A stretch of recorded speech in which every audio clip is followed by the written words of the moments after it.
What is up, everyone? Movie Way back again with another review, and this is going to be for the Netflix original Red Dot, and this is directed by, and I apologise if I pronounce these wrongly, Elaine Darborg, and stars Nana Blondell and Anastasius Swalas.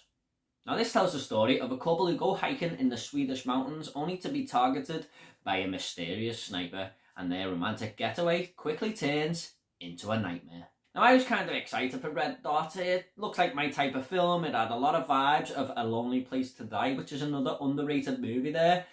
And I kind of knew what to expect, and for the most part I got it. However, there was still some surprises in store. So this couple are trying to rekindle their love. They've set the tent up, everything's going well. It looks like they're going to get back on track after a pretty tough time that they've been going through for reasons unknown. And in the middle of the night, in the middle of nowhere, this red dot just shines on them. And they start to panic, and you don't quite know what to expect. I didn't know if this guy was going to pull the trigger, when he was going to pull it.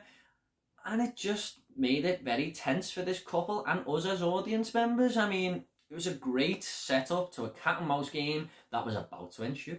It's not only the sniper these two have to avoid either. I mean, the freezing conditions just adds to the dangerous situation they find themselves in and gives them more obstacles to overcome. And I mentioned in my Below Zero review a couple of weeks ago that it felt very uncomfortable to watch because you can imagine how cold these characters must be. And it was the same here.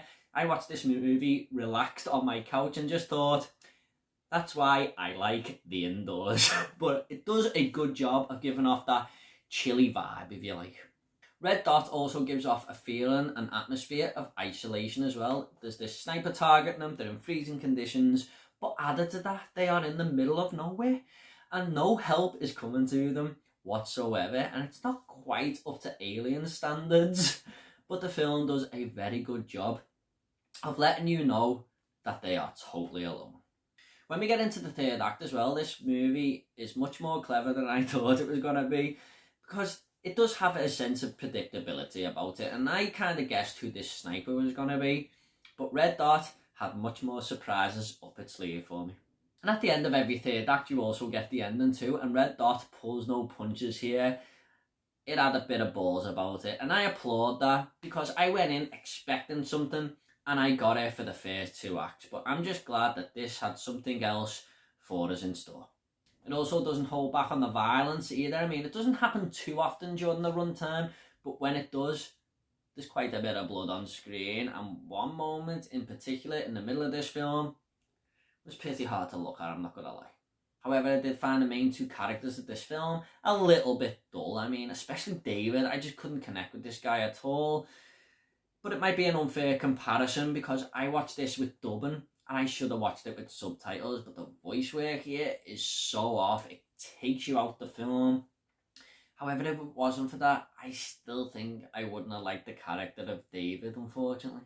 There's also some out of place dialogue here too. I mean, one moment these two walk into a scene and the bartender says, "Oh, you going up there camping? Going up there to make love, huh?" And I'm not sure many bartenders would say that, although there probably is one or two. But it was just a lot of scenes where the dialogue felt out of place and not really normal things humans would say to one another. Red Dot has quite a short runtime though, and if you just want to sit back and have a few thrills with a few surprises thrown in along the way, this film might be for you. I'm just going to go ahead and rate this movie now. I'm going to give Red Dot a 7 out of 10. One of the better movies I've seen in 2021 up to now. Okay, at the end of these reviews I always like to leave a little fun fact. Now, a fun fact for Red Dot is that this is Netflix's first original Swedish movie. Okay guys, I hope you all enjoyed this review. If you want to subscribe, it's up to yourself. We've got lots more reviews coming, lots more videos, and if you want to comment about Red Dot, leave it down below and I'll reply to every single one of you, I promise. Take it all easy guys. I'll see you all next video.